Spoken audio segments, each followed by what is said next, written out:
ఈ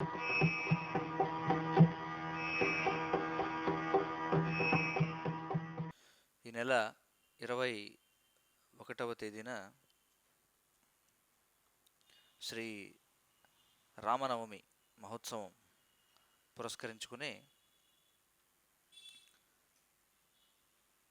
రామాయణంలో ఉన్నటువంటి కొన్ని ముఖ్యమైనటువంటి ఉపదేశాల గురించి మనం చర్చిద్దాం. అంటే రామాయణంలో చర్చించడానికి ఎన్నో విషయాలు ఉన్నాయి. ఎన్నో విషయాలంటే మౌలికంగా చెప్పాలంటే రామాయణం అనేది శ్రీరామచంద్రుని యొక్క లీలల గురించిన వర్ణన ఉంది అందులో. అయితే శ్రీరాముని యొక్క లీలలను వివరిస్తూనే ఇతర మహోన్నతమైనటువంటి ఆధ్యాత్మిక గ్రంథాల్లాగానే రామాయణంలో కూడా ఎన్నో నైతికమైనటువంటి ఉపదేశాలు కూడా ఉన్నాయన్నమాట. కాబట్టి ఈ రామాయణం, శ్రీమద్ భాగవతం, మహాభారతం వీటిని అనేక కోణాల్లో మనం అధ్యయనం చేయొచ్చు. అంతిమంగా అవన్నీ కూడా ఆధ్యాత్మికంగా అందరినీ కూడా ఉన్నత స్థితికి చేర్చడం కోసమే ఉద్దేశించబడినప్పటికీ వీటిలో ఎన్నో నైతికమైనటువంటి ఉపదేశాలు కూడా మనకు కనిపిస్తున్నాయి. వాటిని మనం చర్చించడానికి ప్రయత్నం చేద్దాం. అయితే రామాయణంలో మొత్తం 7 కాండాలు ఉన్నాయి. ఇది అందరికీ తెలిసినటువంటి విషయమే. మొదటి కాండ, దాని పేరేమిటి? బాలకాండ. ఈ బాలకాండ అంతా కూడా మనకు ఈ దశరథుడు యజ్ఞం చేయడం. అయితే దానికంటే ముందు అసలు ఈ రామాయణం ఏ విధంగా ఉనికిలోకి వచ్చింది, వాల్మీకి మహర్షి తన శిష్యులతో చర్చిస్తూ ఉండగా నారద మహర్షి అక్కడికి రావడం, నారద మునిని వాల్మీకి ప్రశ్నించడం ఈ పరమతత్వం గురించి. అయితే నారదుడు దాని గురించి వివరించడం. అనంతరం వాల్మీకి ఈ విధంగా తమసా నదీ తీరానికి వెళ్ళి స్నానం చేయడానికి వెళితే అక్కడ 2 క్రౌంచ పక్షులు చూడడం. తర్వాత క్రౌంచ పక్షుల్ని ఒక వేటగాడు సంహరించడానికి ప్రయత్నించడం, ఒక పక్షిని అతడు సంహరించడం, అది చూసి వాల్మీకి అతన్ని శపించడం.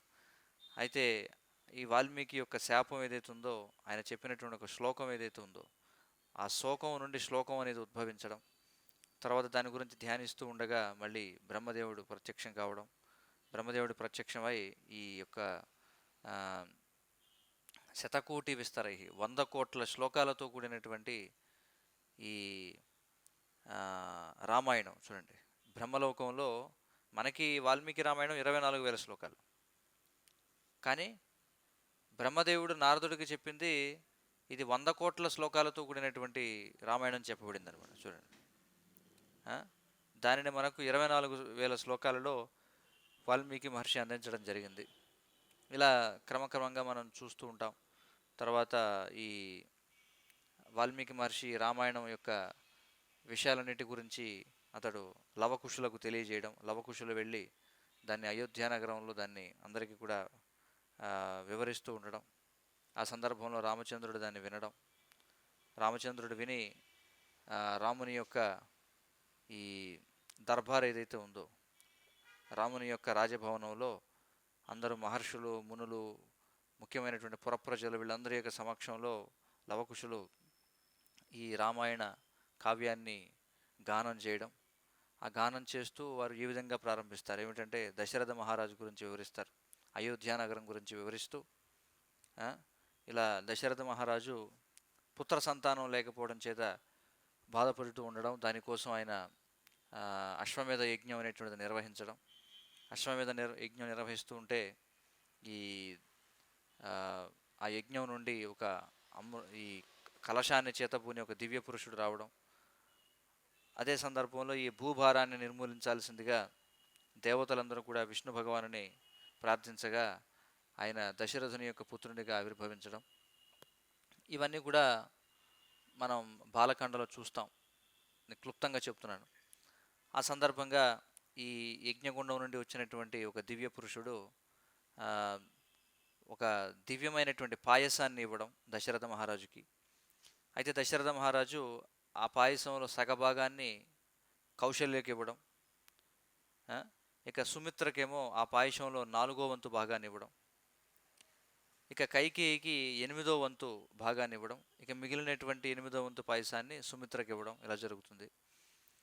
ఆ విధంగా పాయసాన్ని స్వీకరించిన తర్వాత ఆ, కౌసల్యకు జన్మించేటువంటి పుత్రుడు విష్ణుమూర్తి యొక్క అర్ధాంశతో జన్మిస్తాడు. అంటే విష్ణు భగవానుని యొక్క సగం అంశతో ఆ, కౌశల్య తనయుడు ఉద్భవిస్తాడు. ఇక చిన్నరాయణి అయినటువంటి కైకేయికి విష్ణుమూర్తి యొక్క 4వ వంతు అంశకు ప్రతినిధిగా ఒక కుమారుడు జన్మిస్తాడు. తర్వాత సుమిత్ర ఆమె కవలలకు జన్మనిస్తుంది. వారొక్కొక్కరు కూడా విష్ణుమూర్తి యొక్క 6వ వంతు అంశకు ప్రతినిధులై ఉంటారు. ఇదంతా కూడా మనకు క్రమంగా బాలకాండ జరుగుతూ ఉంటుంది. తర్వాత వాళ్ళందరూ కూడా ఆ, విద్యాభ్యాసం చేయడం, తర్వాత విశ్వామిత్రుడు రావడం, విశ్వామిత్రుడు వచ్చి ఆ, రామలక్ష్మణులిద్దరిని కూడా తనతో పాటు వెంట తీసుకువెళ్ళడం, ఆ విధంగా అనేక రాక్షసులను సంహరించిన తర్వాత ఈ మిథిలా నగరంలో జరుగుతున్నటువంటి స్వయంవర కార్యక్రమానికి విశ్వామిత్రుడు రామలక్ష్మణులిద్దరూ కూడా వెళ్ళడం, అక్కడ ఈ శివధనస్సును విరిచి రామచంద్రుడు సీతాదేవిని వివాహం చేసుకోవడం. తర్వాత అదే సందర్భంగా ఆ, ఇక మిగిలినటువంటి వారికి కూడా, అంటే జనక మహారాజు ఏం చేస్తాడంటే ఈ భాగ్యదేవత అయినటువంటి సీతను శ్రీరామునికి ఇచ్చే వివాహం చేస్తాడు. ఇక తర్వాత జనక మహారాజు ఊర్మిళ చేతిని లక్ష్మణుని చేతిలో పెడతాడు. ఇక మాండవిని భరతునికి ఇచ్చి, అలాగే శృతకీర్తిని శత్రుఘ్నునికి ఇచ్చి వివాహం చేయడం జరుగుతుంది. ఇదంతా కూడా జరుగుతుంది. కాబట్టి బాలకాండ అంతా కూడా ఈ విషయాల గురించి మనకి వివరణ అంతా కూడా ఉంటుందన్నమాట. ఆ, ఆ, తర్వాత మనకి ఈ ఎక్కువగా ఈ నైతికమైనటువంటి విషయాల గురించి మనకి అయోధ్యాకాండ నుంచి చర్చ జరుగుతుంది. అయోధ్యాకాండలో మనం చూసినట్లయితే శ్రీరాముని యొక్క పట్టాభిషేకం గురించి దశరథ మహారాజు ఏర్పాట్లు చేయడం, అయితే ఇది విన్నటువంటి మంథర కైకేయిని రెచ్చగొట్టడం, ఆ విధంగా ఈ జరిగేటువంటి లీలల యొక్క ప్రవాహం కొనసాగుతూ ఉంటుందన్నమాట. ఇక అక్కడ నుండి మనకు అనేకమైనటువంటి నైతికమైనటువంటి బోధనలన్నీ కూడా కనిపిస్తాయి. కాబట్టి ఇప్పుడు మనం ఆ నైతిక బోధనలు ఏమిటనేది ఒక్కొక్కటి క్రమంగా చూద్దాం. కౌసల్యాదేవి సీతకు బోధిస్తుంది. చూడండి, ఇవన్నీ కూడా చక్కటి ఉపదేశాలు, అందరూ కూడా వినాలి. కౌశల్య అంటే ఎవరు? దశరథుని యొక్క ముఖ్యమైనటువంటి భార్య. ఆమె సీతాదేవికి ఏమని బోధిస్తుందంటే, చూడండి, ఎట్టి పరిస్థితులలోనూ భర్తను విడనాడకపోవటమే పతివ్రత ధర్మపరాయణైన భార్య యొక్క ప్రథమ విధి. చూడండి, పతివ్రత అయినటువంటి భార్య యొక్క ప్రథమ విధి ఏమిటట అంటే ధర్మపరాయణుడైనటువంటి భర్తను విడనాడకపోవడం. చూడండి, భర్త ఎలా ఉండాలంటే ధర్మపరాయణుడై ఉండాలి, భార్య ఎలా ఉండాలంటే పతివ్రతగా ఉండాలి. శ్రీల ప్రభుపాదులు వారు చెప్తారు, ఏమంటారంటే భర్త, చూడండి, భార్య భర్తకు దాసీగా ఉండాలి. చూడండి, భార్య భర్తకు దాసీగా ఉండాలి, భర్త దానికి 10 రెట్లు ఎక్కువగా లేదా 100 రెట్లు ఎక్కువగా అని చెప్తారు. అంతకు ఎక్కువ రెట్లకు ఆయన ఏం చేయాలంటే అంటే కృష్ణుడికి దాసుడిగా ఉండాలని చెప్తారు. చూడండి, భార్యేమో భర్తకు దాసిగా ఉండాలి, దానికి 10 రెట్లు ఎక్కువగా భర్త కృష్ణుడికి దాసుడుగా ఉండాలని చెప్పి అంటారు. ఇది ఎందుకు చెప్తున్నారంటే ఇక్కడ ధర్మపరాయణుడైనటువంటి భర్త అయి ఉండాలి అని చెప్పి అంటున్నారు. చూడండి, భార్య కూడా ధర్మపరాయణరాలు అని చెప్పి అంటే అర్థం అంటే ఏమిటి? ధర్మం అంటే ఏమిటి అంటే మనకు వర్ణాశ్రమంలో చూసినట్లయితే అనేక రకాల విద్యుక్త ధర్మాలు అనేవి చెప్పబడ్డాయి అన్నమాట. చూడండి, స్త్రీ ధర్మాలు ఉన్నాయి, పురుష ధర్మాలు ఉన్నాయి, వర్ణ ధర్మాలు ఉన్నాయి, ఆశ్రమ ధర్మాలు ఉన్నాయి. ఏమైనప్పటికీ ఈ ధర్మపరాయణ అయినటువంటి భార్య, ఆమె యొక్క మొదటి కర్తవ్యం ఏమిటంటే అంటే భర్తను విడనాడకపోవడమే. చూడండి, ఆమె జీవించినంత కాలము అతడే ఆమెకు దైవం. ఎంత శ్రేష్ఠురాలు ధార్మికురాలు అయినప్పటికీ తన భర్తను సేవించని స్త్రీ పాపానికి ఒడిగట్టినది అవుతుంది. మరెవరినీ గాక తన భర్తను మాత్రమే సంతోషపెట్టి అతనికి విధేయురాలిగా వ్యవహరించటమే భార్య యొక్క కర్తవ్యం. సకల ధర్మశాస్త్రముల నిర్ణయం ఇదే. చూడండి, కౌసల్యదేవి సీతకు చెప్తుంది. ఎందుకు వీటి గురించి చెప్పుకుంటున్నామంటే, మనకు భారతదేశంలో ఈ విడాకుల చట్టాలు ఇవన్నీ కూడా రాకపూర్వం ప్రతి ఒక్కరికి కూడా ఈ రామాయణం అనేటువంటిది బోధించబడుతూ ఉండేది, ప్రతి గృహంలో కూడా. చూడండి, అప్పటి విద్యా వ్యవస్థ ఏమిటి? భారతీయ విద్యా వ్యవస్థ అంటే గురుకుల విద్యా వ్యవస్థ. మరి గురుకుల విద్యా వ్యవస్థలో పురుషులు మాత్రమే నేరుగా గురుకులానికి వెళ్ళడం జరుగుతుండేది. అయితే స్త్రీలకు ఇంటి వద్దనే వారికి విద్యాభ్యాసం అనేది ఇవ్వబడుతూ ఉండేది. స్త్రీలకు విద్యాభ్యాసం తల్లి ద్వారా, అలాగే ఈ ఉమ్మడి కుటుంబంలో ఉన్నటువంటి పెద్దవారైనటువంటి స్త్రీలందరూ కూడా వారికి శిక్షణ ఇస్తూ ఉండేవారు అనమాట. అంటే స్త్రీకి ముఖ్యంగా శిక్షణ ఏ విషయాల్లో ఉండేది అంటే, పాతివ్రత్యాన్ని ఎలా పాటించాలి అనేటువంటి విషయంలో స్త్రీకి శిక్షణ ఇవ్వబడుతూ ఉండేది. మరి శిక్షణ ఇవ్వడానికి మనకు కొన్ని ప్రామాణిక గ్రంథాలు ఉండాలి కదా, అవునా కదా? మన పాఠశాలకు వెళ్ళామంటే మనకి కొన్ని టెక్స్ట్ బుక్స్ అనేవి ఉండాలి. అంటే ఏదో ఒక దాని ఆధారంగా మనం విద్యాభ్యాసం అనేది జరగాలి. మరి సాంప్రదాయకంగా భారతదేశంలో ఏమిటి మరి విద్యాభ్యాసం జరగడానికంటే, ప్రాథమికంగా మనం చూస్తే భగవద్గీత, రామాయణం, మహాభారతం, శ్రీమద్ భాగవతం అనేటువంటి ముఖ్యంగా ఈ కుటుంబ విలువలను రక్షించడం కోసం, అంటే ఆదర్శనీయమైనటువంటి తండ్రిగా, తల్లిగా, కుమారులుగా, స్నేహితులుగా, దాసులుగా ఒక ఆదర్శవంతమైనటువంటి వ్యక్తి ఎలా జీవించాలని తెలియాలంటే రామాయణాన్ని అభ్యసించాల్సిందే. చూడండి, కాబట్టి రామాయణంలో ఉన్నటువంటి ఉపదేశాలు ఏం చెప్తున్నారు? ఎట్టి పరిస్థితులలోనూ భర్తను విడనాడకపోవటమే పతివ్రత ధర్మపరాయణ అయిన భార్య యొక్క ప్రథమ విధి అని చెప్పుకుంటున్నారు. కాబట్టి భార్య యొక్క ప్రథమ విధి ఏంటంటే భర్తను విడనాడకుండా ఉండడం. ఎట్టి పరిస్థితులలోనూ ఎందుకన్నారు అంటే, వివాహం జరిగినప్పుడు మనం చూస్తాం, వివాహం జరిగినప్పుడు అగ్నిసాక్షిగా ప్రమాణం చేయడం జరుగుతుందనమాట. భర్త ఏమని ప్రమాణం చేస్తాడు? ధర్మేచ అర్థేచ కామేచ నాతి చరామి అని చెప్పి అంటాడు. ధర్మేచ అంటే ధర్మం విషయంలో కానీ, అర్థేచ అర్థం సంపద విషయంలో కానీ, కామేచ అంటే ఆనందమును పొందేటువంటి విషయంలో కానీ ఏమంటాడు?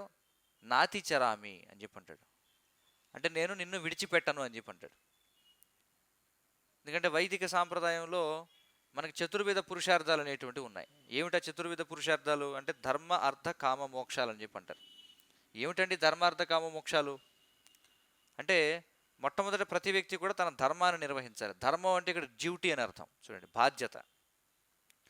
ప్రతి ఒక్కరూ కూడా తమ యొక్క స్వభావాన్ని అనుసరించి ఏదో ఒక బాధ్యతను కలిగి ఉంటారు. అవి వర్ణ ధర్మాలు, ఆశ్రమ ధర్మాలు, స్త్రీ పురుష ధర్మాలు, ఇలా అనేక రకాల ధర్మాలు ఉన్నాయి. కాబట్టి ప్రతి ఒక్కరూ తమ స్వభావాన్ని అనుసరించి తాము పొందిన అంటే తాము కలిగి ఉన్నటువంటి గుణాన్ని ఆధారంగా చేసుకుని తమకున్నటువంటి స్వభావం ఏదైతే ఉందో దాన్ని అనుసరించి పనిచేస్తే దాన్ని ధర్మము అని చెప్పి అంటాం. అర్థవుతుంది కదా? అంటే ధర్మం అనేటువంటి దానికి సహజ లక్షణము, లేదా దేనిని విడదీస్తే ఆ వస్తువుకి అస్తిత్వం ఉండదో దాని ధర్మము అని చెప్పి అంటారు. కాబట్టి ప్రతి వ్యక్తి కూడా ఒక రకమైనటువంటి గుణాన్ని కలిగి ఉంటాడు. ఆ గుణం చేత ఒక స్వభావాన్ని కలిగి ఉంటాడు. కాబట్టి ఆ స్వభావానికి తగినటువంటి పని మనం చేయాలి. దానిని ఏమంటారంటే ధర్మం అని చెప్పి అంటారు. అందుకే వైదిక జీవనంలో మొట్టమొదటి విషయం ఏంటంటే ధర్మం. చూడండి, ప్రతి ఒక్కరు కూడా తమ యొక్క ధర్మాన్ని నిర్వర్తించాలి. ఆ ధర్మాన్ని నిర్వర్తిస్తే ఏమవుతుందంటే అర్థం వస్తుంది. అర్థం అంటే ఏమిటి? సంపద. అంటే జీవితాన్ని గడపడానికి కావలసినటువంటి సంపద. అయితే ఎంతవరకు సంపద అంటే మళ్ళీ దానికి చెప్పారు. ఎంతవరకు సంపద అంటే మానవ జీవన లక్ష్యాన్ని సాధించడం కోసం ఎంతవరకు మనకి సంపద అవసరమో అంతవరకు సంపద మనం కోరుకోవచ్చు. మరి శరీరం కలు ధర్మ సాధనం అని చెప్పన్నారు. ఈ మానవ దేహం ఏదైతే ఉందో ఇది ధర్మ సాధనం. ఏమిటది అంటే అంతిమ లక్ష్యం మోక్షం సాధించడం. చూడండి, కాబట్టి మోక్షం సాధించడం. దేని నుండి మోక్షం సాధించడం? మోక్షం అంటే ముక్తి. దేని నుండి ముక్తి? దేని నుండి ముక్తి? జన్మ, మృత్యువు, ముసలితనం, వ్యాధి. చూడండి, జన్మ, మృత్యు, జరా, వ్యాధులు అని చెప్పి అంటాం. పుట్టడం, చనిపోవడం, ముసలితనం, వ్యాధి అనేటువంటివి ఏవైతే ఉన్నాయో వాటి వలన వచ్చేటువంటి ఇతర బాధలు ఏమైనా, ఆధ్యాత్మిక, అధిదైవిక, అధిభౌతిక క్లేశాలు ఏవైతే ఉన్నాయో వీటన్నిటి నుండి కూడా విముక్తులు కావడమే మానవ జీవన లక్ష్యం. అది ఎలా జరుగుతుంది అంటే భగవంతుని సేవలో శాశ్వతంగా నిమగ్నం కావడం ద్వారా. కాబట్టి దానికి ఎంతవరకు మనకి సంపద అవసరమో అంతవరకు సంపదను మనం కోరుకోవచ్చు. కాబట్టి దాన్ని అర్థము అని చెప్పున్నారు. ధర్మ అర్థ కామ అంటే అర్థం ఏమిటి? మనకి సిద్ధించినటువంటి సంపదతో మన యొక్క కోరికలను మనం తీర్చుకోవడం. కామ అంటే కోరిక అని అర్థం. అనేక రకాల కోరికలు ఏవి ఉండొచ్చు. ఇక అంతిమంగా మోక్షం చూడండి. కాబట్టి ఇక్కడ ఏమన్నారు? ధర్మేచ అర్థేచ కామేచ నాతిచరామి. కాబట్టి భర్త వాగ్దానం చేస్తాడనమాట. ఏమంటే ధర్మంలో కానీ అర్థంలో కానీ కామంలో కానీ నేను నిన్ను ఎన్నడూ కూడా విడిచిపెట్టను అని చెప్పి. అందుచేతనే ఇక్కడ ఏమన్నారంటే ఎట్టి పరిస్థితులలోనూ భర్తను విడనాడకపోవటమే పతివ్రత ధర్మపరాయణ అయిన భార్య యొక్క ప్రథమ విధి అని చెప్పి అంటున్నారు చూడండి. కానీ ఈ శిక్షణ ఈ రోజుల్లో ఉందా? ఈ రోజుల్లో ఆ శిక్షణ లేనే లేదు. ఎందుకంటే ఎవరికి జీవితం యొక్క లక్ష్యం ఏమిటో తెలియదు. అంటే ముఖ్యంగా మానవ దేహం లభించినటువంటి జీవుల యొక్క జీవన లక్ష్యం ఏమిటనేది ఎవరికీ తెలియదు. ఇప్పుడు ఏమనుకుంటున్నారు? జీవిత లక్ష్యం ఏంటంటే ఆనందంగా ఉండడం. అవును, ఆనందంగా ఉండడమే జీవిత లక్ష్యం. కానీ ఏ ఆనందం? అందరూ ఏ ఆనందం అనుకుంటున్నారు? భౌతికమైనటువంటి ఆనందం, అంటే శరీరంతో ఆనందాన్ని పొందడం, అదే జీవిత లక్ష్యం అనుకుంటున్నారు. ఆధునిక విద్యా విధానం, మన ఎడ్యుకేషన్ సిస్టమ్ అంతా కూడా దేన్ని బోధిస్తుంది? ఎడ్యుకేషన్ సిస్టమ్ దేన్ని లక్ష్యంగా కలిగి ఉంది అంటే సంపద. చూడండి, ఎకనామిక్ డెవలప్మెంట్ చూడండి. ఆర్థిక ప్రగతే ప్రస్తుత విద్యా విధానం యొక్క లక్ష్యం. అవునా కదా? చెప్పండి. అంతేనా? లేకపోతే జనుల యొక్క మోరల్ స్టాండర్డ్స్ని ఇంకా ఉన్నతంగా మార్చడమే విద్యా విధానం యొక్క లక్ష్యమా? అంటే జనులందరినీ కూడా నైతిక విలువలు కలిగిన వారిగా తీర్చిదిద్దడమే ఈ విద్యా వ్యవస్థ లక్ష్యంగా కలిగి ఉందా? లేదు. ఆర్థిక ప్రగతే ప్రస్తుత విద్యా విధానం యొక్క లక్ష్యం. మరి దేనికి ఆర్థిక ప్రగతి? చూడండి, ఆర్థిక ప్రగతి అవసరమే. మనం ఆర్థిక ప్రగతిని తిరస్కరించడం వల్ల, ఎకనామిక్ డెవలప్మెంట్ని మనమేమి దాన్ని తిరస్కరించడం వల్ల, కానీ మనమేం చెప్తున్నామంటే ఈ ఆర్థిక ప్రగతి అనేది ధర్మంపై ఆధారపడి ఉండాలని మనం చెప్తున్నాం. ఎందుకంటే ధర్మ అర్థ కామ మోక్ష అన్నారు కదా. మనమేమంటున్నామంటే అవును, అర్థం అవసరమే, కానీ ఆ అర్థాన్ని ఎలా సాధించాలి అంటే ధర్మం ద్వారా సాధించాలి. ఇక అంతిమ లక్ష్యం ఏమిటంటే మోక్షం అనేటువంటిది అంతిమ లక్ష్యం. అంతేగాని కేవలం అర్థము కామమే మన లక్ష్యం కాదు. చూడండి, ఇప్పుడు ధర్మ అర్థ కామ మోక్ష అన్నారు. ప్రస్తుతం సమాజంలో ధర్మం ఎవరికి అవసరం లేదు, మోక్షం ఎవరికి అవసరం లేదు. ఏం కావాలి? మధ్యలో రెండే కావాలి. ఏమిటవి? అర్థము కామము. చూడండి, అర్థము అంటే ధనం కావాలి, కామము అంటే కోరికలు తీర్చుకోవడం, తినడం త్రాగడం, ఎంజాయ్, ఇది అదే కదా అనుకుంటారు. అందుచేతనే ఇప్పుడు ఎవరు కూడా వీటిని పట్టించుకోరు. ఇప్పుడు రామాయణం అవన్నీ ఎవరు వింటారండి? ఈ రోజుల్లో అవన్నీ ఎవరికి అవసరం అండి అంటారు. చూడండి, కానీ ప్రస్తుత సమాజం నరకప్రాయంగా తయారైందనమాట. కారణం ఏమిటంటే ఎవరికి శిక్షణ లేదు. కనుక రామాయణంలో చూడండి, బాలకాండ, మనకి అయోధ్యకాండలో కౌసల్యాదేవి చెబుతుంది సీతాదేవికి వనవాసానికి వెళ్ళడానికి ముందుగా ఆమె చెబుతుంది. ఏముంటుంది ఆమె? భార్య జీవించినంతకాలం భర్తే ఆమెకు దైవము అని చెప్పుకుంటున్నారు. చూడండి, ఇంకేమంటున్నారు? ఎంత శ్రేష్ఠురాలు ధార్మికురాలు అయినప్పటికీ తన భర్తను సేవించని స్త్రీ పాపానికి ఒడిగట్టినది అవుతుంది. చూడండి, ఎందుకంటే ఈ రోజుల్లో ఏమంటున్నారు? ఎంత శ్రేష్ఠురాలైనా, ఒక్కోసారి మనం చూస్తుంటాం భర్త కంటే భార్య బాగా హై క్వాలిఫికేషన్లో ఉంటుందన్నమాట. అంటే చదువు రీత్యా మనం చూస్తే ఈ రోజుల్లో భర్త 10th క్లాస్ అయితే భార్య ఇంజనీరింగ్ పూర్తి చేసి ఉంటుంది. కానీ ప్రస్తుత విద్యా విధానం ఏం చేస్తుందంటే విద్యా దదాతి వినయం అన్నారు. విద్య అంటే వినయాన్ని తీసుకురావాలి, కానీ ప్రస్తుత విద్య అది కాదు కదా. ఇప్పుడు వినయాన్ని తీసుకురావడంలో ప్రస్తుత విద్య. కాబట్టి ఈ రోజుల్లో ఏమంటే ఒకవేళ భార్య భర్త కంటే కొన్ని ఎక్కువ లక్షణాలు కలిగి ఉందనుకోండి, అంటే పొరపాటున భార్య భర్త కంటే కొంచెం అందంగా ఉండి, లేకపోతే భర్త కంటే కొంచెం చదువు ఎక్కువగా ఉండి, లేదా భర్త కంటే కొంచెం మాటకారే ఉంటే ఇంకా భర్తను గౌరవించదనమాట. చూడండి, ఈ రోజుల్లో జరిగేది. అవునా కదా? సమాజంలో జరుగుతుందా లేదా? ఇంకా ఈ రోజుల్లో పరిస్థితి ఎలా ఉందంటే ఒకవేళ భార్య కూడా సంపాదించడం మొదలైతే భర్తకి భార్య కంటే తక్కువ జీతం వస్తే భర్తను వదిలేసే పరిస్థితులు కూడా ఉన్నాయి. నాకు తెలుసు కొన్ని ఉదాహరణలు. నాకు తెలిసినటువంటి ఒక వ్యక్తి అతడు వివాహం చేసుకున్నాడు. వివాహం చేసుకున్న తర్వాత మొత్తానికి భార్యకి భర్త కంటే స్థిరమైన ఇంకా ఎక్కువ జీతం వచ్చేటువంటి ఏర్పాటు కలిగిందనమాట. ఆమె వెంటనే ఏముందంటే, సరే నీకంటే నాకు ఎక్కువ జీతం వస్తుంది, నీకంటే నేను చేసే ఉద్యోగం చాలా స్థిరమైంది, ప్రభుత్వ ఉద్యోగం, ఇంకా నీతో నాకు పనే ఉందని విడాకులు ఇచ్చింది చూడండి. కానీ ఎందుకు ఇక్కడ చెప్తున్నారు, ఎంత శ్రేష్ఠురాలైనా చూడండి, భర్త కంటే భార్య ఎంత శ్రేష్ఠురాలైనా ధార్మికురాలైనప్పటికీ కూడా చూడండి, ఈ మాట కూడా చాలా ముఖ్యం. ధార్మికురాలని ఎందుకన్నామంటే, సరే శ్రేష్ఠురాలు అంటే భౌతికమైన క్వాలిఫికేషన్స్, అంటే మెటీరియలిస్టిక్ క్వాలిఫికేషన్స్, అంటే ధనంలో కానీ, అంటే భర్త కంటే భార్య ధనం కలిగిన కుటుంబం నుంచి రావడం కానీ, లేకపోతే చదువు పరంగా హై క్వాలిఫికేషన్ ఉండడం కానీ, లేకపోతే మంచి ఉద్యోగం ఉండడం కానీ, ఇవన్నీ మెటీరియలిస్టిక్ క్వాలిఫికేషన్స్, భౌతికమైనటువంటి అర్హతలు అనమాట. కానీ రెండవది ఏమంటున్నారు, ధార్మికురాలు అని చెప్పి అంటున్నారు. ధార్మికురాలంటే స్పిరిచువల్ క్వాలిఫికేషన్స్ ఉన్నప్పటికీ కూడా చూడండి, స్పిరిచువల్ క్వాలిఫికేషన్స్. ఏమిటి స్పిరిచువల్ క్వాలిఫికేషన్స్ అండి అంటే, ఉదాహరణకి కృష్ణ చైతన్యంలో మనం తీసుకున్నట్లయితే, భర్త భక్తుడు కాదు, భార్య మాత్రం ఆమెకి ఆధ్యాత్మిక చింతన ఉంది, కాబట్టి నాకు చాలా ఎక్కువగా ఆధ్యాత్మిక చింతన ఉంది కాబట్టి నేను భర్తను వదిలేస్తానంటే కుదరదు. లేకపోతే మా ఆయన 4 నియమాలు పాటించడండి, ఆయన జపం చేయడండి, ఆయనకి ఆధ్యాత్మిక జ్ఞానం లేదు, కానీ నేను భగవద్గీత ఇవన్నీ కూడా బాగా నేర్చుకున్నానండి, నేను చక్కగా నియమాలు పాటిస్తాను, నేను చక్కగా జపం చేస్తానండి, కాబట్టి నాకు భర్తతో పనే ఉందండి. అది పొరపాటు చూడండి. ఎందుకంటే అలాంటివి కూడా జరుగుతుంటాయి, మన సమాజంలో కూడా చూస్తుంటాం. కొన్నిసార్లు కొంతమంది చెప్తూ ఉంటారు, అంటే భక్తులైన వాళ్ళు కూడా విడాకులు తీసుకోవడం జరుగుతుంటుంది, ఎందుకంటే కలి ప్రభావం అన్నమాట. ఎందుకు విడాకులు ఇచ్చారంటే, మా భర్త అసలు సహకరించట్లేదండి భక్తి చేయడానికి, లేదా భార్య సహకరించట్లేదని భర్త చూడండి. అంటే అప్పటి వరకు వాళ్ళు భౌతిక జీవనంలోనే గడుపుంటారు, అప్పటి వరకు వివాహం కాకముందు వాళ్ళు ఎవరికి కూడా భక్తి గురించి ఏం అవగాహన లేదు, కానీ వివాహం అయిన తర్వాత ఏదో విధంగా వాళ్ళకి భక్తి గురించిన విషయాలు తెలుస్తాయి, కానీ ఒకరు సహకరిస్తే ఇంకొకరు సహకరించరు, భర్త సహకరిస్తే భార్య సహకరించదు, భార్య సహకరిస్తే భర్త సహకరించడు.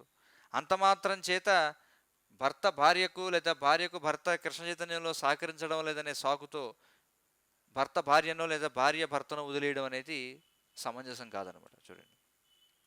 అందుకే ఇక్కడ కౌశల్యదేవి ఏముంటుంది, ఇక్కడ భార్య ఎంత శ్రేష్ఠురాలైనా ధార్మికురాలైనా కూడా తన భర్తను సేవించని స్త్రీ చూడండి, తన భర్తను సేవించిన స్త్రీ పాపానికి ఒడిగట్టినదే అవుతుంది చూడండి.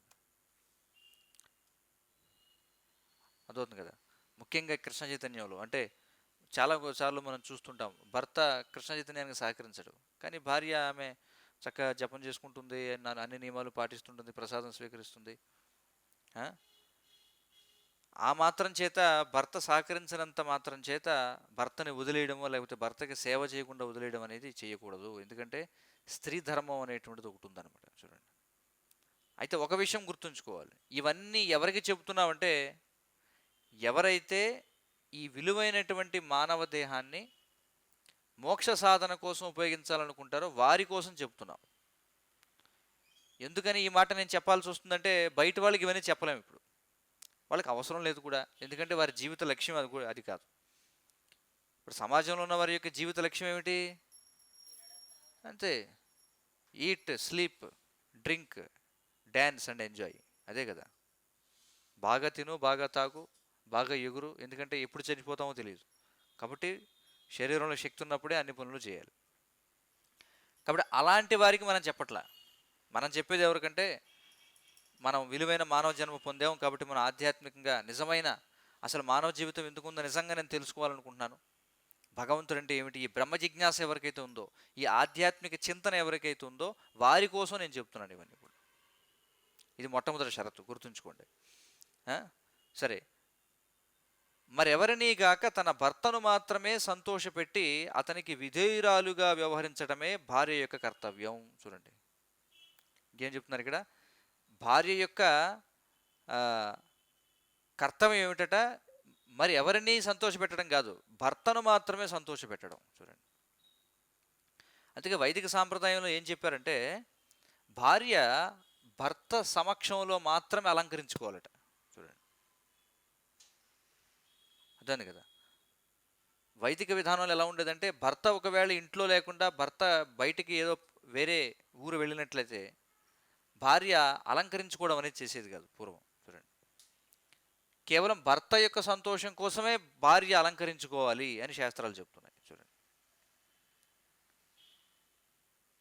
అర్థమవుతుంది కదా. కాబట్టి భర్తను సంతోషపెట్టడమే మొదటి పని. అంతేగాని ఈ రోజుల్లో ఇప్పుడు ఉద్యోగాలు ఇవన్నీ కూడా వచ్చేసిన తర్వాత ఆ, ఇంటిలో భర్తకి వండి పెట్టడానికి సమయం ఉండదు, కానీ ఆఫీసులో మాత్రం రోజు 12 గంటలు పని చేస్తూ ఉంటారు. చూడండి,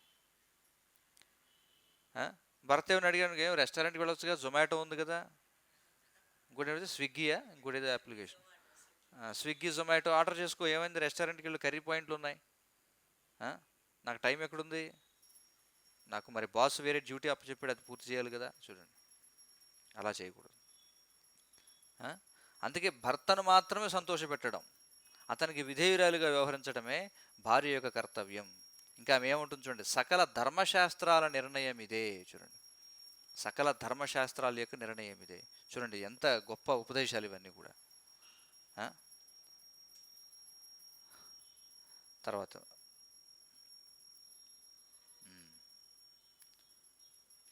సీతాదేవి కౌశల్యతో చెబుతుంది. చూడండి, ఇది ఎక్కడంటే, దీని సందర్భం ఎక్కడంటే, ఎప్పుడైతే రాముడు ఇక వనవాసానికి వెళ్ళాలని నిర్ణయించబడిందో దశరథుని చేత, ఆ సందర్భంలో జరిగినటువంటి సంభాషణల్లో భాగం అన్నమాట ఇదంతా కూడా.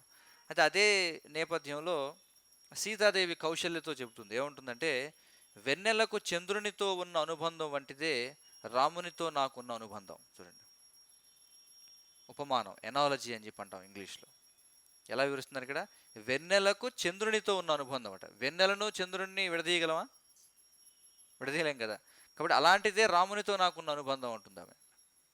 ఇంకా చెప్తుంది చూడండి, తంత్రులు లేకుండా వీణ ఉండదు. తంత్రులు అంటే ఏమిటి? తీగలు ఉంటాయి కదా, స్ట్రింగ్స్. అది లేకుండా వీణ ఉంటుందా? ఉండదు.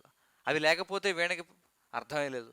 కాబట్టి తంత్రులు లేకుండా వీణ ఉండదు, చక్రములు లేకుండా రథం ఉండదు. అలాగే 1000 మంది పుత్రులు ఉన్నప్పటికీ భర్త లేనిదే భార్యకు భవిష్యత్ అనేది ఉండదు. చూడండి,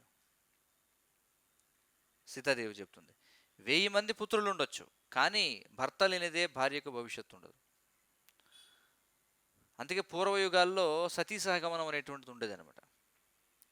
సతీ సహగమనం ఉన్నటువంటి కాలంలో, అంటే కలియుగంలో లేదు సుమా, అది నిషేధించబడింది కలియుగంలో. ఏమిటండి అసలు సతీ సహగమనం ఏమిటి? అదొక ఏమంటారు, అది ఒక మూఢనమ్మకం కదా, సామాజికమైనటువంటి దురాచారం కదా, సాంఘిక దురాచారం కదా అని అంటారు. అంటే అది ఇప్పుడు ఉన్నవాళ్ళకి అర్థం కదా అసలు ఎందుకు చేశారు. అది చేయమని మనం చెప్పడంలో, ప్రోత్సహించడంలో. కానీ అది ఏ కాలంలో అది జరిగేదో నేను చెప్తాను. చూడండి, ఊరికే దాని వెనుకునేటువంటి తత్వం ఏమిటో తెలుసుకుందాం. ఏమిటంటే, నేను చెప్పాను కదా, పాతివ్రత్యం అనేటువంటిది స్త్రీకి చాలా ముఖ్యం అని చెప్పి. ఆ రోజుల్లో, అంటే పూర్వయుగాల్లో కొన్ని వేల సంవత్సరాల క్రితం, భార్య ఎప్పుడైతే భర్త చనిపోతాడో ఆమె పడేటువంటి వేదన, బాధ ఏదైతే ఉందో, వేడి, తాపం ఏదైతే ఉందో, అది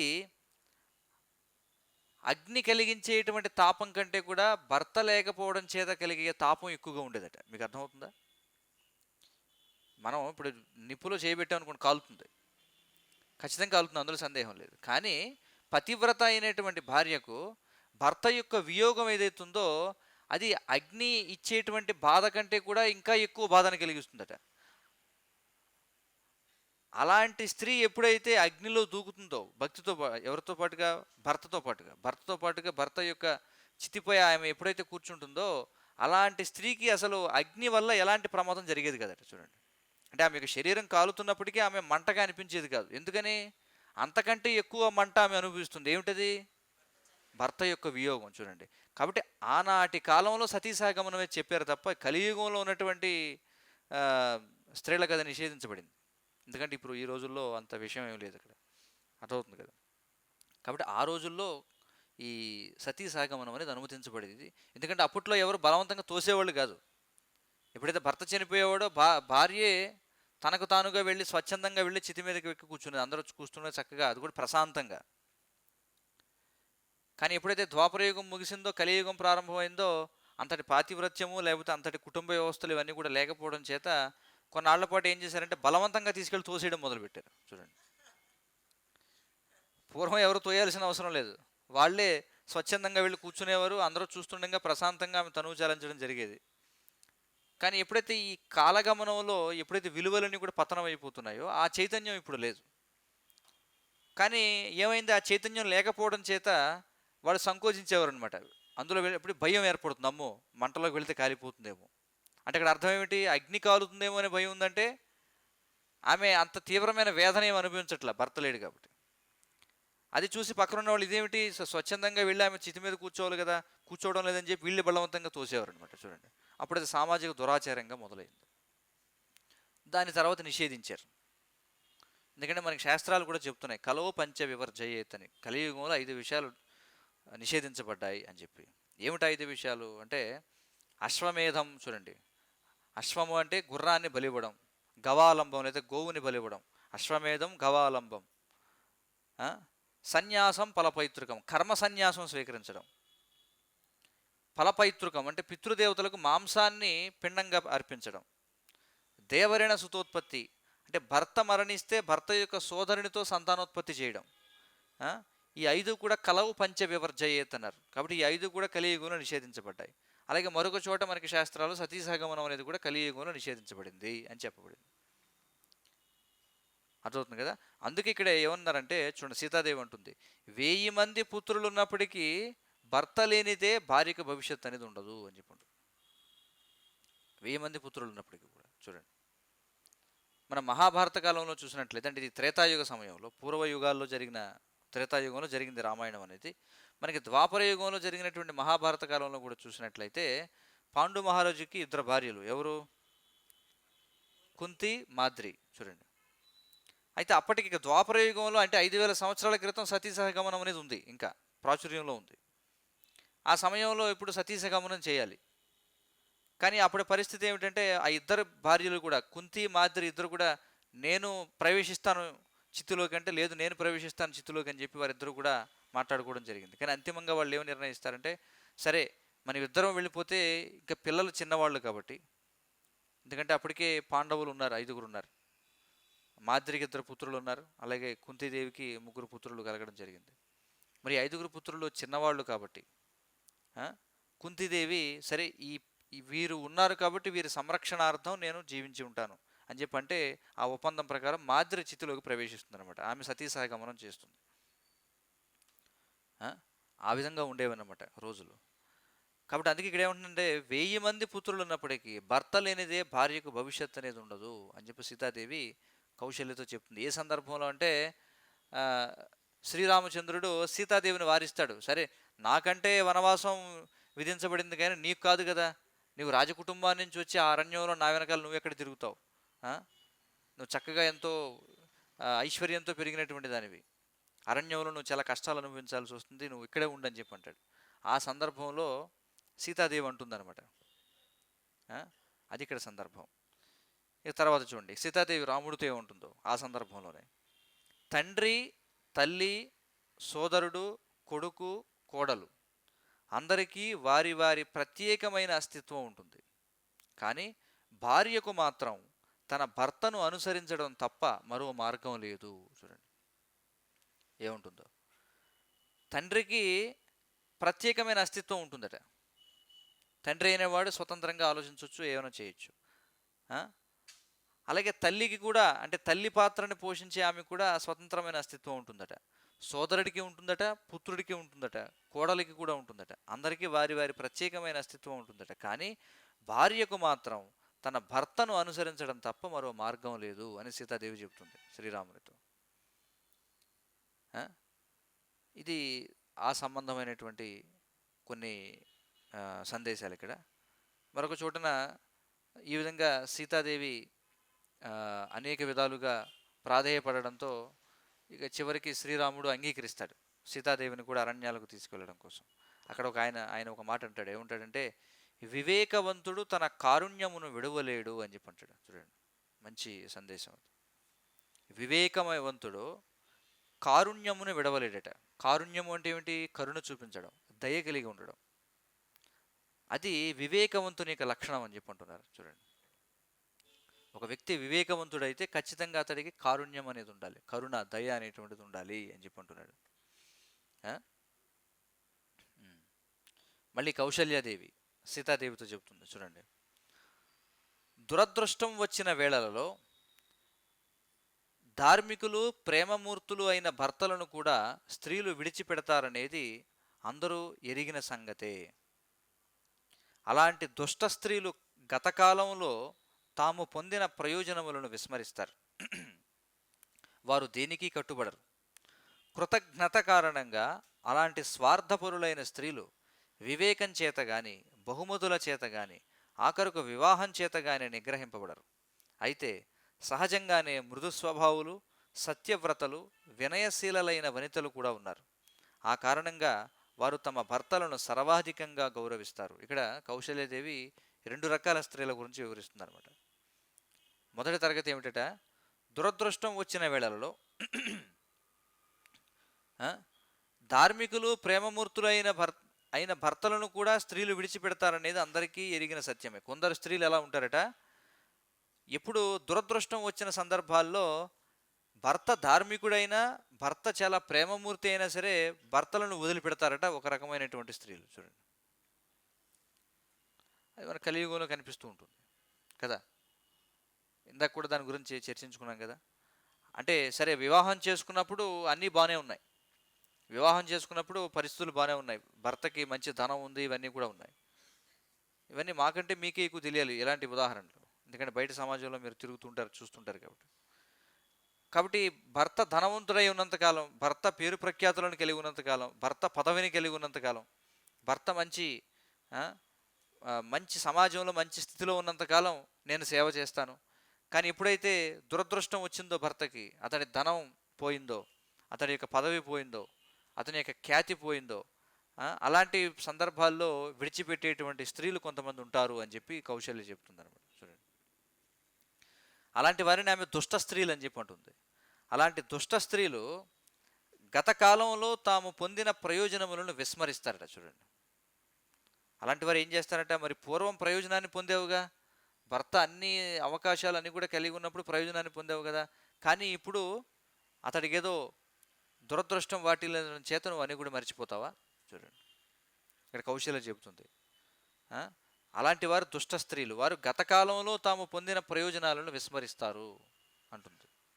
వారు దేనికి కట్టుబడరని చెప్పి ఉంటుంది. చూడండి, వారికి కట్టుబాటు అనేది లేదు, వారికి కట్టుబాటే లేదట. చూడండి, వారు ఎలాంటి వారట, కృతజ్ఞత. చూడండి, 2 పదాలు ఉన్నాయి మనకి, కృతజ్ఞత, కృతజ్ఞత. కృతజ్ఞత అంటే ఏమిటి, చేసిన మేలుని ఎప్పటికీ కూడా మర్చిపోకుండా ఉండడం. కృతజ్ఞత అంటే ఏమిటి, చేసిన మేలుని, పొందిన ప్రయోజనాన్ని మర్చిపోవడం, దాన్ని కృతజ్ఞత అని చెప్పి అంటారు. కాబట్టి అలా ఎవరైతే భర్త చక్కటి ఆనందాన్ని ఇవ్వగలిగినప్పుడు అతడికి సేవించి అతడితో పాటు ఉండి, భర్త ఎప్పుడైతే ఇక భౌతికమైన ఆనందాన్ని ఇవ్వలేకపోయాడో అప్పుడు అలాంటి భర్తను వదిలిపెట్టేటువంటి స్త్రీలు ఎవరైతే ఉన్నారో వారు కృతజ్ఞులు అని చెప్పి అంటుంది. దాని కారణం చేత స్వార్థపరులైన స్త్రీలు, అలాంటి స్త్రీలట వివేకం చేత కానీ, బహుమతుల చేత కానీ, ఆఖరుకు వివాహం చేత కానీ నిగ్రహింపబడరు. చూడండి, అంటే వారికి ఎవరి మాట వినరు అని చెప్పి చెప్పడం అనమాట. అంటే ఇక్కడ ఏం చెప్తున్నారంటే, నిగ్రహించడానికి అంటే కట్టడి చేయడానికి కొన్ని విధానాలు చెప్పారు. ఒక విధానం ఏమిటంటే, అంటే బహుమతుల చేత నియంత్రించవచ్చు. చూడండి, బహుమతుల చేత నియంత్రించవచ్చు. 2 ఇంకేమంటున్నారు, వివేకం చేత, అంటే మంచి మాటలు చెప్పడం ద్వారా, వారికి బోధనలు చేయడం ద్వారా నియంత్రించవచ్చు. బహుమతుల చేత నియంత్రించవచ్చు, వివాహం చేత నియంత్రించబడవచ్చు. కానీ 3 చేత వాళ్ళు నిగ్రహింపబడరు. అయితే ఇదంతా కూడా ఒక తరగతి. అయితే సహజంగానే మృదు స్వభావులు, సత్యవ్రతలు, వినయశీలలైన వనితలు కూడా ఉన్నారు అని చెప్పుకుంటున్నారు. వీరు మరొక తరగతి. చూడండి, వారు ఎలాంటి వారట, మృదు స్వభావం కలిగిన వారట, సత్యవ్రతలట, వినయశీలలైనటువంటి వనితలు. వారు ఏం చేస్తారట, తమ భర్తలను సర్వాధికంగా గౌరవిస్తారు అని చెప్పి అంటున్నారు. మరి పూర్వం ఈ విధంగా రామాయణాన్ని బోధించేవారు కాబట్టి చాలా పటిష్టమైనటువంటి కుటుంబ వ్యవస్థ అనేది ఉండేది పూర్వం. ఉమ్మడి కుటుంబాలు ఇవన్నీ కూడా ఎందుకు ఉండేవి అంటే, అందరూ కూడా ఈ రామాయణాన్ని అధ్యయనం చేసేవారు. అందరికీ కూడా, పెద్దవాళ్ళందరూ కూడా పిల్లలకు రామాయణాన్ని బోధించేవారు. ముఖ్యంగా ఇవన్నీ కూడా ఇంట్లో ఉన్నటువంటి అమ్మమ్మలు, నానమ్మలు, ఎవరైతే పెద్ద వయసు స్త్రీలు ఎవరైతే ఉన్నారో వారు బోధించేవారు అనమాట. చూడండి, వారేమి గురుకులానికి వెళ్ళి అభ్యాసం చేసేవారు కాదు. ఇవన్నీ వారికి తమ అమ్మమ్మలు నానమ్మలు ఎవరైతే ఉన్నారో వాళ్ళు చెప్తూ ఉండేవారు. చూడండి వారికి ఎంత విలువ ఉందో వైదిక జీవన విధానంలో. ఆ? కానీ ఆధునిక జీవన విధానంలో వృద్ధులైనటువంటి ఆ, కుటుంబ పెద్దలు ఎవరైతే ఉన్నారో వారికి విలువ లేదనమాట. చూడండి, ఎందుకంటే ఇప్పుడు ఎలా లెక్కేస్తారంటే వాళ్ళ వల్ల ప్రొడక్టివిటీ ఏముందండి? చూడండి, అదే కదా ఆలోచించేది. ప్రొడక్టివిటీ ఏమిటి? భారతదేశంలో ఎంతో కొంత పరిస్థితి నయం. పాశ్చాత్య దేశాల్లో అయితే చాలా దారుణం అన్నమాట. మీరు అడగండి కావాలంటే ఎవరినైనా. పాశ్చాత్య దేశాల్లో రిటైర్మెంట్ అయినటువంటి స్త్రీ పురుషుల యొక్క పరిస్థితి ఏమిటనేది, వాళ్ళకి ఎలాంటి విలువ ఉండదు సమాజంలో. ఎందుకంటే పాశ్చాత్య సమాజంలో వాళ్ళకి ఉన్నతమైన జీవన విలువలే ఉండవు. ఇక్కడలాగా అక్కడ ఏదో మోక్ష సాధన గురించి, భగవత్ చైతన్యం గురించి ఆలోచించరు వాళ్ళు. వారి యొక్క జీవన లక్ష్యం ఏమిటంటే ఇంద్రియ భోగం అంతే. కాబట్టి వాళ్ళు ఏమనుకుంటారంటే యవ్వనంలో ఇంద్రియ భోగ శక్తి ఎక్కువ ఉంటుంది కాబట్టి యవ్వనంలో ఉన్న వారికి విలువనిస్తారు. ఎప్పుడైతే ఇంద్రియ భోగం చేసేటువంటి శక్తి క్షీణిస్తుందో వారు ఎందుకు పనికిరాని వారిగా పరిగణిస్తారు. ఎందుకంటే వృద్ధాప్యంలో ఇంకా వారు ధనాన్ని సంపాదించలేరు. ధనం లేకపోతే ఇంద్రియ భోగం లేదనే అర్థం. కాబట్టి వాడు ధనాన్ని సంపాదించలేరు కాబట్టి వారికి ఎలాంటి విలువ ఉండదు. కాబట్టి వారిని ఎవరు పట్టించుకోరు. చూడండి పాశ్చాత్య దేశాలు అది పరిస్థితి. మనం వార్తల్లో కూడా చూడడం జరిగింది. ఏమిటంటే ఈ అమెరికా లాంటి దేశాల్లో ఈ కరోనా ఫస్ట్ వేవ్ వచ్చినప్పుడు ఎంతోమంది వృద్ధులు ఎవరు కూడా చూసేవారు లేక చనిపోయారట అమెరికాలో. చూడండి, కానీ భారతదేశంలో అంత దారుణంగా లేదు. భారతదేశంలో వారికి చాలా ఎక్కువ విలువ ఇవ్వబడుతుంది. ఎవరికి? వృద్ధులకి ఎక్కువ గౌరవం ఇవ్వబడుతుంది. ఇప్పుడంటే అది క్రమక్రమంగా ఇప్పుడు అది కూడా విచ్ఛిన్నం అయిపోయింది భారతదేశంలో, అది వేరే విషయం. ఎందుకు వారికి అంత విలువ ఇవ్వబడేదంటే పూర్వం వారి యొక్క అనుభవ జ్ఞానం గురించి. చూడండి, వారి జీవితాన్ని చదివినటువంటి వాళ్ళు, అనుభవపూర్వకంగా అన్నీ కూడా తెలుసుకున్న వాళ్ళు. కాబట్టి వాళ్ళు ఏం చేసేవారంటే తమ యొక్క అనుభవాన్ని తమ యొక్క కుటుంబంలో ఉన్నటువంటి చిన్నవాళ్ళు ఎవరైతే ఉన్నారో వాళ్ళకి నేర్పించేవారు అనమాట. ముఖ్యంగా వాళ్ళందరూ కూడా చక్కగా ఈ శాస్త్రాల్లో ఉన్నటువంటి విషయాలన్నీ కూడా వాళ్ళు చిన్నపిల్లలకి నేర్పడం. చూడండి, చిన్నపిల్లలు అప్పటి నుంచే వాళ్ళకి కథలు ఇవన్నీ కూడా చెప్తూ ఉండేవారు. అవునా? కాబట్టి ఈ పిల్లలు కూడా పెద్దవాళ్ళని చాలా గౌరవించేవారు పూర్వం. చూడండి, చిన్న పిల్లలు కూడా మా అమ్మమ్మ లేదా తాతయ్య లేకపోతే ఇలాంటి వారిని చాలా చక్కగా గౌరవించేవారు. కారణం ఏంటంటే వాళ్ళు అంత విలువైనటువంటి కథలు చెప్తూ ఉండేవారు కదా. వాళ్ళకి రాముడు ఇలా చేశాడు, లేకపోతే భరతుడు ఇలా చేశాడు, ఇలా అన్నీ కూడా చాలా చక్కగా చెప్తూ ఉండేవారు అనమాట. కానీ ఈ రోజుల్లో పరిస్థితి ఎలా అయిపోయిందంటే ఈ నీతి కథలు చెప్పాల్సినటువంటి అమ్మమ్మలు తాతయ్యలు వాళ్ళు చిన్నపిల్లల్ని పిలిచి ఒరే వాట్సాప్ ఎలా వాడాలి, ఫేస్బుక్లో అకౌంట్ ఎలా క్రియేట్ చేయాలి, యూట్యూబ్ వీడియో ఎలా చూడాలి, టీవీ రిమోట్ ఎలా నొక్కాలి, ఇలాంటివి అడుగుతారు. ఇంకా వాళ్ళకి విలువ ఏముంటుంది? విలువ ఉంటుందా? గౌరవిస్తారా? వాడేమనుకుంటాడు, ఇది జుట్టు నెరిసిపోయింది, ఇంకా వీడికి ఫేస్బుక్ అకౌంట్ యూట్యూబ్ అకౌంట్ అవసరమా అనుకుంటాడు. చూడండి, కాబట్టి గౌరవం లేదు. అది పరిస్థితి అనమాట. పూర్తిగా అంతా కూడా తారుమారైనటువంటి విషయం. కాబట్టి ఇవన్నీ కూడా పూర్వం శిక్షణ ఇవ్వబడేది, ఇదంతా కూడా శిక్షణ ఇవ్వబడేది. కానీ ఈ రోజుల్లో ఆ శిక్షణ ఎవరికి లేదు. కాబట్టి ఉమ్మడి కుటుంబం అనేది ఒక కళ. చూడండి, అదొక కళ అంతే. అంతా కూడా న్యూక్లియర్ ఫ్యామిలీస్ అనమాట. చూడండి అంతే. ఇక తర్వాత దశరథుడు కౌశల్యకు మధ్య జరిగినటువంటి ఒక సంభాషణ నుంచి ఒక ప్రస్తావన ఏమిటంటే దశరథుడు అంటున్నాడు, చూడండి, తాను చేసే పని యొక్క మంచి లేదా చెడు ప్రతిక్రియ గురించి ఆలోచించని వాడు నిశ్చయంగా గొప్ప మూర్ఖుడు. చూడండి ఏమంటున్నాడు, తాను చేసే పని యొక్క మంచి లేదా చెడు ప్రతిక్రియ గురించి ఆలోచించని వాడు అంటే ఎంతవరకు నాకు పని అవుతుందా అంతే, దానివల్ల ప్రభావం ఏమిటనేది ఆలోచించరన్నమాట ఎక్కువ శాతం మంది ఈ రోజుల్లో. అలాంటి వాడు గొప్ప మూర్ఖుడట. ముళ్ళ కంపలను పెంచడం కోసం మామిడి చెట్లను నరికేవాడు. చూడండి, ఎవడన్నా ముళ్ళ కంపలను పెంచడం కోసం మామిడి చెట్లు నరుక్కుంటాడా చెప్పండి? పంట పండవలసిన సమయంలో అలాంటి వాడు నిస్సంశయంగా పశ్చాత్తాపడతాడు అని చెప్పి అంటున్నాడు. చూడండి,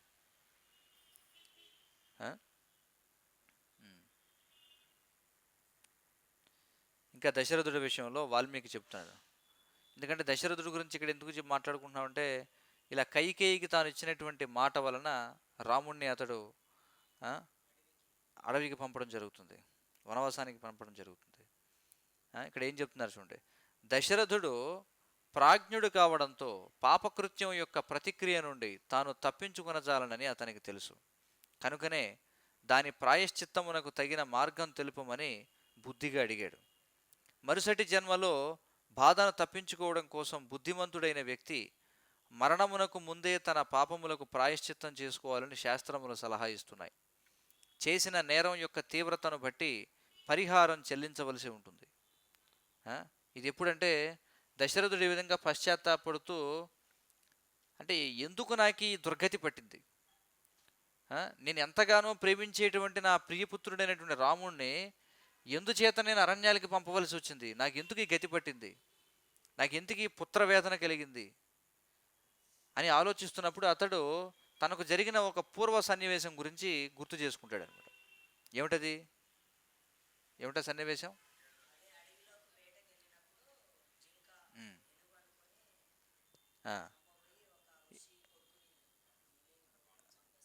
కాబట్టి ఏమవుతుందంటే మరొకరికి పుత్రవేదన కలిగిస్తాడు చూడండి. వృద్ధులైనటువంటి తల్లిదండ్రులు ఉంటారు, అతడు ఏం చేస్తాడు, తల్లిదండ్రులకి ఎంతగానో సేవ చేస్తూ ఉంటాడు.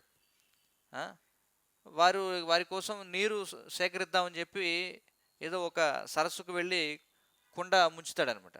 ఆ కుండ ముంచినప్పుడు వచ్చినటువంటి శబ్దం ఎలా ఉంటుందంటే ఇతడికి ఏదో ఒక జంతువు చేసిన శబ్దంలా అనిపిస్తుంది. వెంటనే బాణం వేస్తాడు, బాణం వేస్తే తీరా వెళ్ళి చూస్తే అక్కడ కుమారుడికి తగిలి ఉంటుంది. వెంటనే అతన్ని ఇంటికి తీసుకువెళ్తాడు. తీసుకువెళితే వాళ్ళు ఏమంటారు, నీకు ఇది అర్థం కావాలంటే, మా వేదన నీకు అర్థం కావాలంటే నువ్వు కూడా అనుభవిస్తేనే తెలుస్తుంది, నీకు అనుభవిస్తేనే తెలుస్తుంది అంటారు కదా. ఆ సందర్భంగా చెప్పిన విషయం అన్నమాట. కాబట్టి ఇక్కడ ఏం చెప్తున్నారంటే ప్రాజ్ఞుడైనటువంటి వాడు, తెలివైనటువంటి వాడు పాపకృత్యం యొక్క ప్రతిక్రియ నుండి తాను తప్పించుకోలేనని తెలుసుకుంటాడు చూడండి. కాబట్టి ఎవరైనా సరే ఒక తప్పు చేశారంటే ఖచ్చితంగా దాని యొక్క ప్రతిక్రియ నుంచి తప్పించుకోలేరు. అందుకే ప్రాయశ్చిత్తమునకు తగిన మార్గం తెలుసుకోవాలని చెప్పి అంటున్నారు. ప్రాయశ్చిత్తం ఎలా, దీని నుంచి ఎలా బయటపడాలి మనం చూడండి. మరుసటి జన్మలో బాధను తప్పించుకోవడం కోసం బుద్ధిమంతుడైన వ్యక్తి మరణమునకు ముందే తన పాపములకు ప్రాయశ్చిత్తం చేసుకోవాలని శాస్త్రాలు సలహా ఇస్తున్నాయి చూడండి. శాస్త్రాలు ఏం చెప్తున్నాయి, మనం ఒకవేళ చేసినటువంటి పాపాలు తెలిసి మనకి పాపం చేసామని, కానీ మరణానికి ముందే వాటన్నిటికీ కూడా ప్రాయశ్చిత్తం చేసుకోవాలట. లేకపోతే ఏమవుతుంది, తరువాత జన్మలో ఇంకా తీవ్రమైన వేదన అనుభవించాల్సి వస్తుంది. అర్థవుతుంది కదా. కాబట్టి అందుకే చెప్తారు పశ్చాత్తాపం చెందడం అనేది చాలా ముఖ్యం. మనం చేసినటువంటి అదే చాలా గొప్ప ప్రాయశ్చిత్తం అని చెప్పి అంటారు. కానీ అసలైనటువంటి ప్రాయశ్చిత్తం ఏమిటంటే మనిషిలో ఆ పాప ప్రవృత్తి తొలగిపోవాలన్నమాట.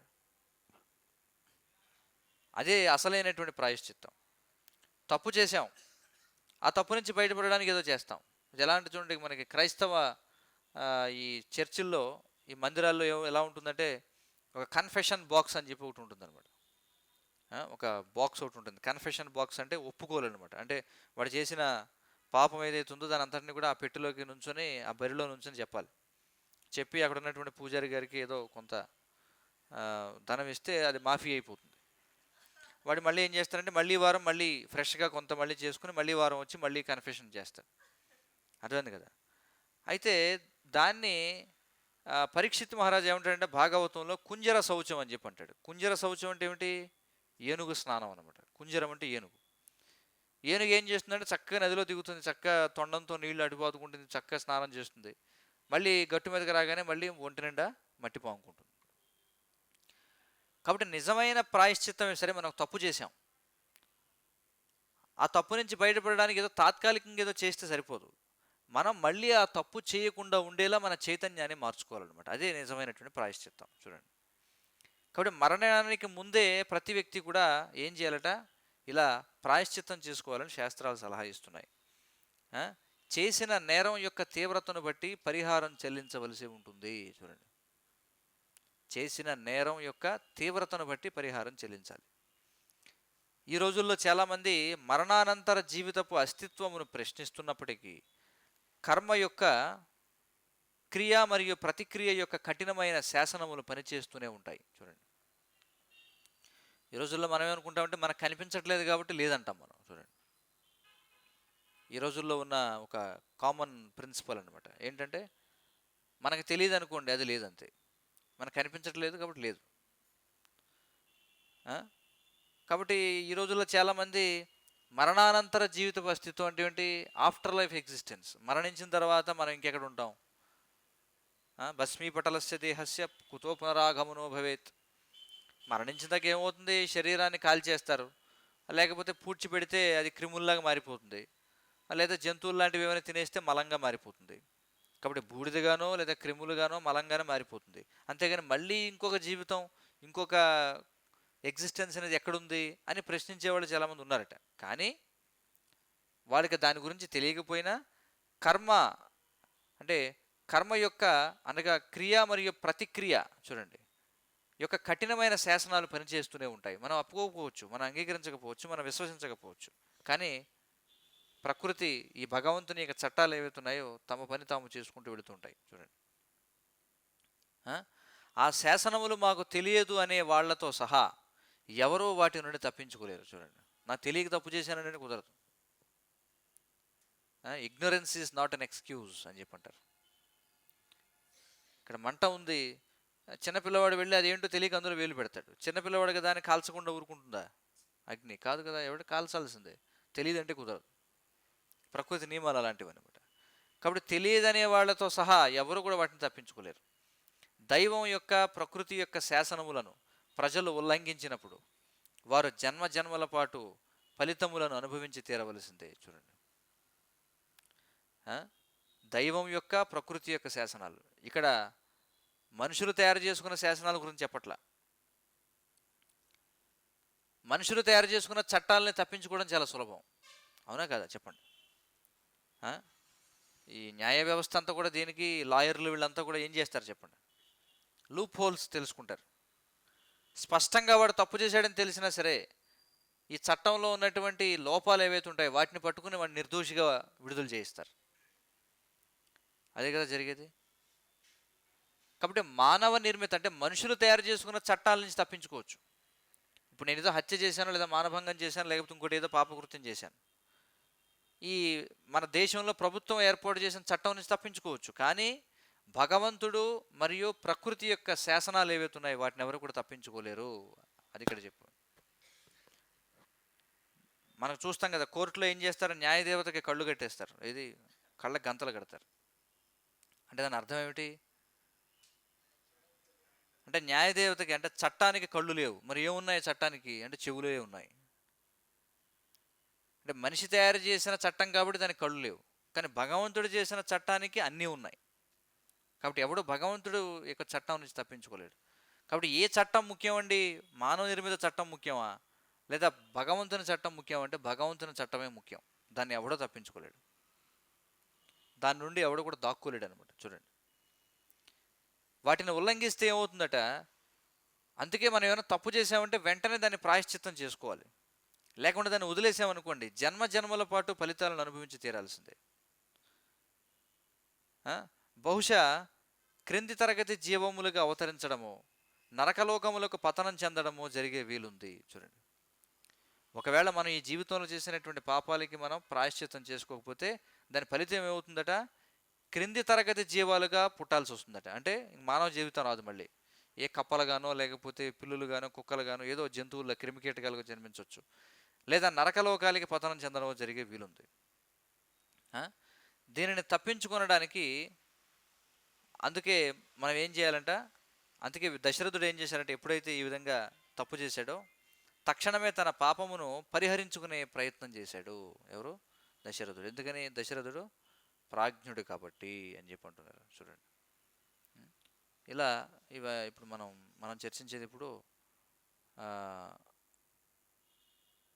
అయోధ్యకాండ నుంచి మనం చర్చిస్తున్నాం. చాలా ముఖ్యమైనటువంటి ఉపదేశాలు అనమాట. రేపటి రోజున మళ్ళీ ఈ ఉపదేశాలు మళ్ళీ మనం కొనసాగిద్దాం. కాబట్టి రామనవమి వరకు కూడా మనం ఇలా రామాయణం నుండి అనేక విశేషాలు భగవంతుని చిత్తం అయితే మనం చర్చించడానికి ప్రయత్నం చేద్దాం. హరే కృష్ణ. ఏమైనా ప్రశ్నలు సూచనలు ఉంటే చెప్పండి.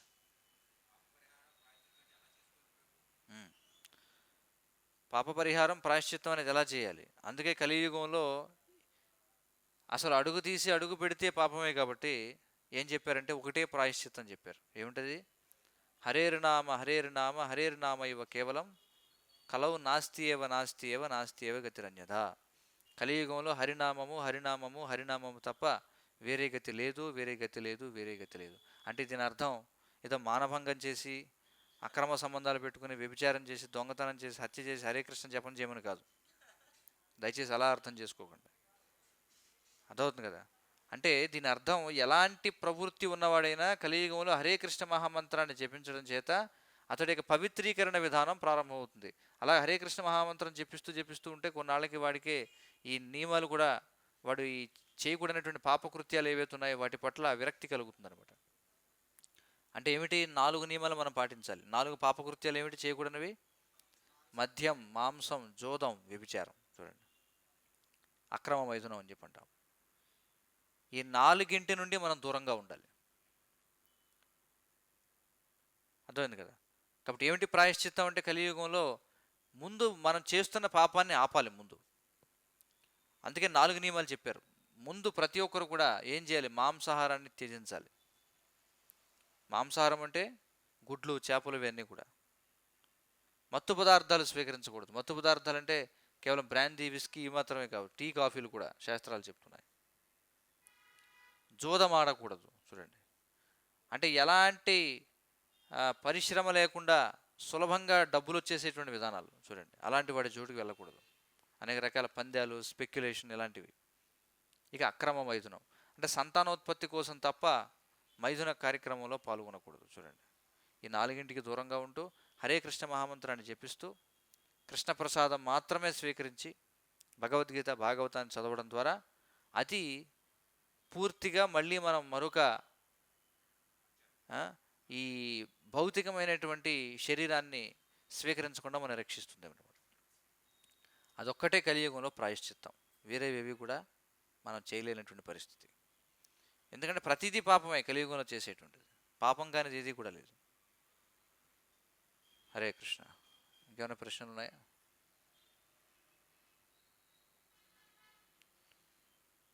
శ్రీ వాల్మీకి రామాయణంకి, శ్రీ రామచంద్ర భగవానికి జయ.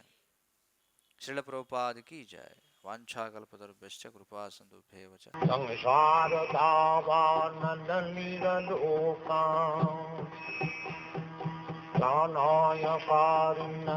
ఘనాఘనత్యం